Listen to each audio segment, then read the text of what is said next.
Chapter 28. Prickly Porky Enjoys Himself.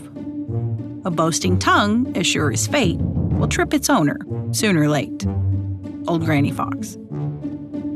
Prickly Porky the porcupine was enjoying himself. There was no doubt about that. He was stretched across the doorway of that old house, the very house in which old Granny Fox had been born. When he had lain down on the doorstep for a nap and sunbath, he had thought that the old house was still deserted. Then he had fallen asleep, only to be wakened by Reddy Fox, who had been asleep in the old house and who couldn't get out because Prickly Porky was in the way. Now, Prickly Porky does not love Reddy Fox, and the more Reddy begged and scolded and called him names, the more Prickly Porky chuckled. It was such a good joke to think that he had trapped Reddy Fox, and he made up his mind that he would keep Reddy in there a long time just to tease him and make him uncomfortable.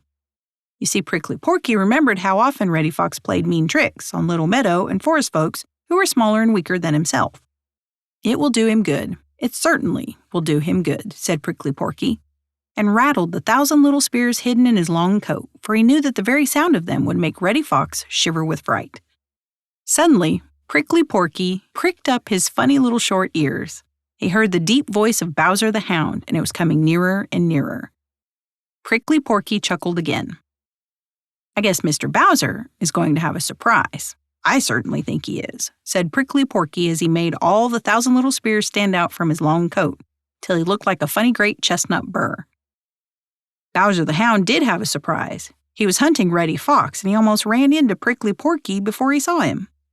The very sight of those 1,000 little spears sent little cold chills chasing each other down Bowser's backbone clear to the tip of his tail, for he remembered how he had gotten some of them in his lips and mouth once upon a time, and how it had hurt to have them pulled out. Ever since then, he had had the greatest respect for Prickly Porky. "Wow!" yelped Bowser the Hound, stopping short. "I beg your pardon, Prickly Porky. I beg your pardon. I didn't know you were taking a nap here." All the time, Bowser the Hound was backing away as fast as he could. Then he turned around, put his tail between his legs, and actually ran away. Slowly, Prickly Porky unrolled, and his little eyes twinkled as he watched Bowser the Hound run away. Bowser's very big and strong. His voice is deep, his legs are long. His bark scares some almost to death, but as for me, he wastes his breath. I just roll up and shake my spears, and Bowser is the one who fears. So said Prickly Porky, and laughed aloud. Just then he heard a light footstep and turned to see who was coming. It was old Granny Fox.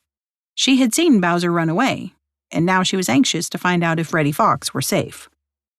"Good morning," said Granny Fox, taking care not to come too near. "Good morning," replied Prickly Porky, hiding a smile.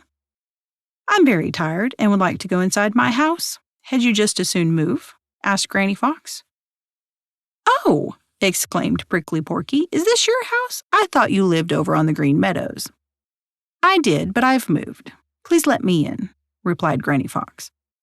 "Certainly, certainly. Don't mind me, Granny Fox. Step right over me," said Prickly Porky, and smiled once more, and at the same time rattled his little spears.